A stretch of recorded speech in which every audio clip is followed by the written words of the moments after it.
This Tuesday TNS was a special one for sure. One of the first things we got to see on stream was Tone expertly utilizing the Snake Eyes 3+4 string into the frame-perfect taunt heat smash to close out the set versus Alvena's Law. Shortly after that, we got to see FDX versus Mag, where Fee showed out with some crazy cross-up wake-up tech to help them close out Game 3. But when the chips were down, Fee missed the launch in the Iron Fortress, and Max shut the gates on that set for good.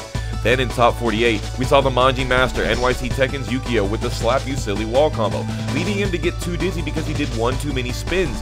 Avery tries to pick up with the back 2-1 but misses, and we see this huge sidewall combo ensuing, but it wasn't over there. Remember, Avery had full life at the beginning of this. Avery keeps it together and closes out the round, but wasn't able to stop Ukiyo from ultimately moving on to face Speedkicks as a top 8 qualifier, where we see Speed on the Nina Williams, a new character for him, so it makes sense he didn't know he couldn't do the homing slaps on Yoshi without getting punished. The set went very quickly and Speedkicks was close to bringing it back here, but misjudged the sidewall situation, which Ukiyo was prepared to be very careful about, opting here for the sword sweep instead of bigger damaging launchers so as not to be greedy and cement their spot in top 8 winners.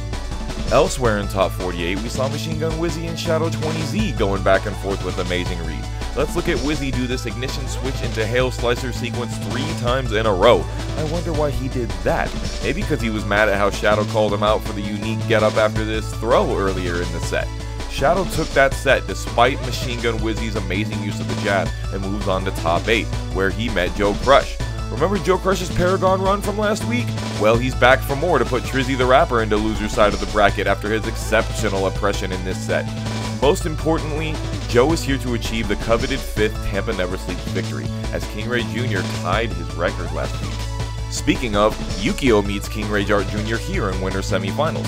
End of game 1, he wakes up too late to grab punish the Rage Art with guaranteed rainbow drop, but there's still 7 seconds left. He spins 2 different times to be able to get the spacing he needs into wall standing 4 and backwards avoiding the puddle to take game 1. It was looking like Ukiyo's whiff punishment, saucy combo game, and excellent wall awareness was going to put the clamps on Jr., but Jr. brought it back with Sabakis at just the right time, and of course exploded with damage once the Nani Wagusto was in play.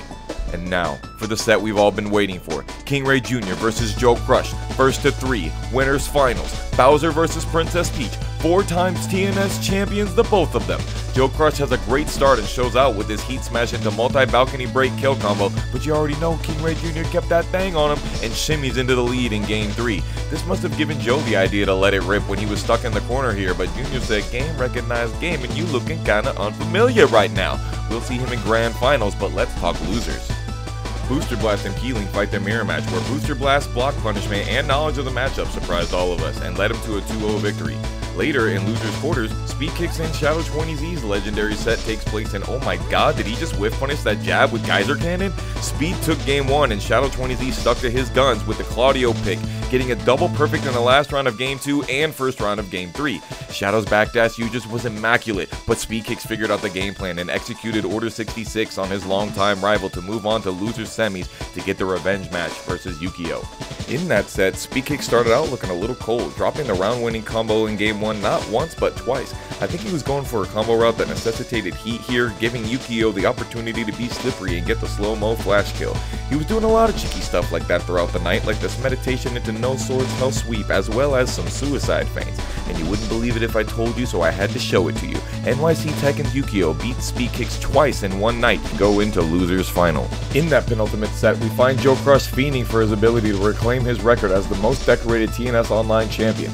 But check out these 3 different situations Ukiyo was baiting Joe Crush to tech roll off the wall here, and when he finally does, wham! Windmill. In fact, how about another game-ending windmill trap in game 3? And just check out these wall combos. Not only are they difficult to execute, but they add so much style, flavor, and damage to the set. Speaking of which, Joe Crush putting Ukiyo through the floor in game 2 off the 4-3+4 guaranteed crouch throw, where Joe gets to show off one of his patented lab rat back roll catches with the electric mech godfist. But you know Ukiyo was going to stay being tricky. Suicide sets the tone in round 1 of game 4, and the post-flash sequence into spinning heat smash wall splat combo denied Joe the game 5 and his chance of a tiebreaker set with Junior.